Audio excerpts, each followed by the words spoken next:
Yes, folks, it's Tales from the Jails with John G. Sutton. Do please like and subscribe. It helps, you know. Today I'm going to talk about the first woman to be hanged at Strangeways jail. It was a lady called Mary Ann Brightland, and the year was 1886. Now, why would they hang a woman in 1886 at Strangeways jail? Well, Mary Ann Brightland was married and she had two daughters, and she was given that she got a house in Ashton-under-Lyne, and when she moved into the house she found, unfortunately, that it was infested with mice, a number of mice. So she complained to the landlord about this, and the landlord said, it's not my problem. I've rented you the house, you must sort it out yourself. So Mary Ann Brightland went to the pharmacy, a local chemist, and asked if they had any rat poison, mice poison. And they sold her something that they called mouse powder. And they told her how to use it and said, be careful, it's poisonous, So she started to use it on the mice, and also a daughter who was living at home, one of her daughters who was living at home, she administered some to her as well. Goodness knows why. But anyway, subsequently the daughter was taken seriously ill, stomach pains, terrible pains, shaking and trembling, and they sent for the doctor. The doctor came, said he thought it was just a stomach upset, nothing to be particularly perturbed about, and that he administered some painkiller and said that she would be better in the morning. She was dead the next day. And there was insurance on this daughter, and Mrs. Mary Ann Brightland went and claimed the money. I think it was about £10 from, I think it was the Providential Insurance Company. In those days, they used to pay a shilling a week or sixpence a week into an insurance policy. Anyway, she claimed the insurance money on her daughter's demise and went about her work. However, she went to the chemist's again and bought another 3 packets of mouse powder, as they called it, and she decided that she would administer some of this to her husband.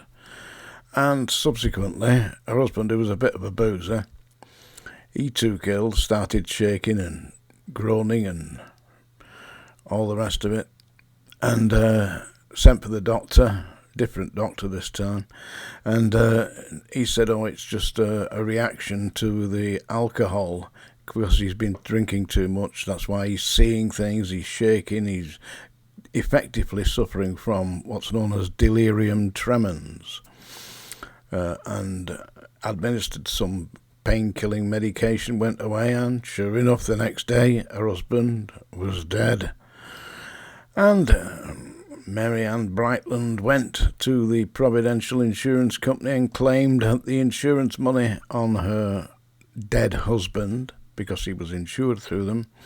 I think she got about £11 something. It's not a lot of money now, but I mean, them days it would have been a lot of money. Yeah, and they hired a local lady, to put out the body.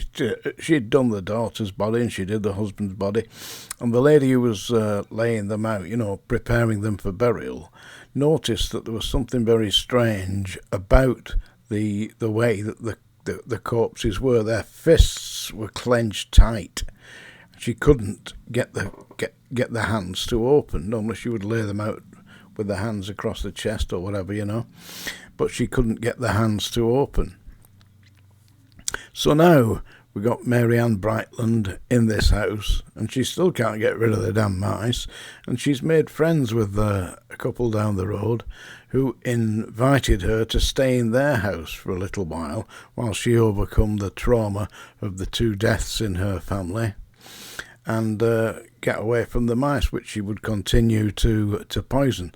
So Mary Ann Brightland went and got some more, what they call mouse powder, and because she'd hit up a friendship with this lady's husband in the house where she was staying, she decided that the right way to get this man for herself was to poison his wife, which she subsequently did, and gave her the mouse powder mixed up in tea, and she was subsequently taken into a raging fit in absolute agony, and she subsequently died. Doctors said there was nothing wrong, that they thought it was just a stomach upset, usual story, dead in the morning. However, the lady who was laying out the corpse had prepared the corpses for burial of her husband, and Mary Ann Brightland's daughter also was laying out the corpse of this lady and noticed the same issue. Hands tightly clasped into a fist. So what she did, she contacted the police, and the police conducted a post-mortem on the body and discovered that in the contents of her stomachs contained strychnine, which was a part of the mouse powder, the strychnine and arsenic. And it was the strychnine that had killed the lady, and they subsequently disinterred the body of Mrs. Mary Ann Brightland's husband and her daughter, and discovered in the contents of their stomach were also strychnine. And Mary Ann Brightland was charged, taken to the Manchester Assizes, where she was subsequently found guilty of murder and sentenced to death. She was pleading her innocence right through the case, but the evidence was quite clear. She'd had to sign the poisons register when she'd collected the mouse powder, and it was a part of the mouse powder's makeup was strychnine. So 2 and 2 together, and the jury found her guilty of murder, sentenced to death by hanging, and she was transported to Strangeways prison, where she would have been held on the wings in the female prison, which is part of Strangeways prison. It's the what is now K wing, I wing, G wing, and H wing. So she would have been held there in the condemned cell, and she was subsequently hanged on August the 9th, 1886. Apparently, according to the record, she was screaming, kicking, yelling and shouting, forgive me, I did it, but don't kill me, and she was hung in the Strangeways execution shed by the then executioner in 1886, James Berry. So that made Mary Ann Brightland the first woman to be hung at Strangeways. Sincerely hope you enjoyed that little dark story. She was in Ashton-under-Lyne, yeah. Anyway, it's that time of day, and I still haven't bloody found my song, dear. So you're just going to have to accept my interpretation of a bell. Ding dong. There you go, that's the song. That's all I can give you, folks. But I'm going to sing to you, yeah, as is my wont. And seeing as we've been discussing Strangeways, I'm going to sing you a song written by Mike Harding. This is Strangeways Hotel. Last Saturday night I got into a fight and woke up on Wednesday in a heck of a fright.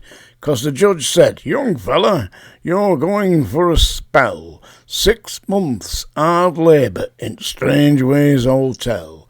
Toodaloo, hey up, I can tell. There's no place on earth like the Strangeways Hotel. It's porridge each morning. It's strong and it's thick. It clogs up the drains and puts lumps on your elbows. How do they make more when one lot's all spent? It's 2 loads of sand with 1 of cement. Tooraloop, hey up, I can tell.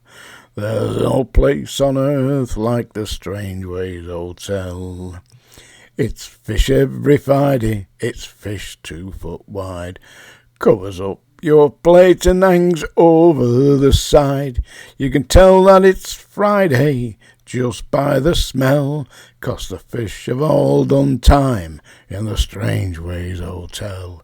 Toodaloo, hey up, I can tell there's no place on earth like the Strangeways Hotel.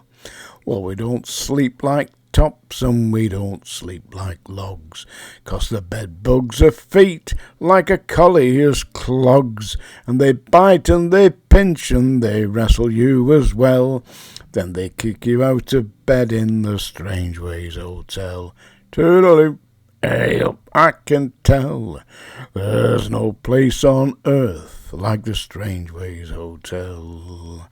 Well, the warders, they read bedtime stories at night. They took us all in, then they switch out the lights. Then they give us a big kiss to make sure we sleep well. They got bloody strange ways in the Strangeways Hotel. Toodaloo, hey up, I can tell there's no place on earth like the Strangeways Hotel. I sincerely hope you enjoyed that. If you did, Sick Parade, Monday morning. I'll see you. Strange Jaxie.